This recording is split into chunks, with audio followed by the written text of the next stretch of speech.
সচেতনতা বেড়ে গেছে আগের অতীতের যে কোনো সময়ের চাইতে, এবং এই সময়টাতে 2025 সনে সমাজের বিভিন্ন স্তরে জনগণের সাহস এবং ক্ষমতা একটা বিস্ফোরণ ঘটেছে, যেটা এই বাংলাদেশে কখনো কল্পনা করা যেত না।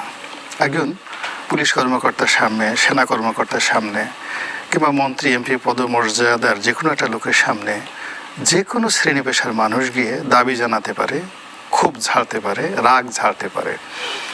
এরকম একটা অবিস্মরণীয় দৃশ্য এই বাংলাদেশে এখন চালু হয়েছে, এবং এটা সহজে বন্ধ হবে না। এটা হলো আমার কাছে একটা বিবর্তন, সামাজিক বিবর্তন। এখানে আপনি যদি সৎ হন, আপনাকে পরিপূর্ণভাবে সৎ হতে হবে, ভণ্ডামি করার কোনো জায়গা নেই।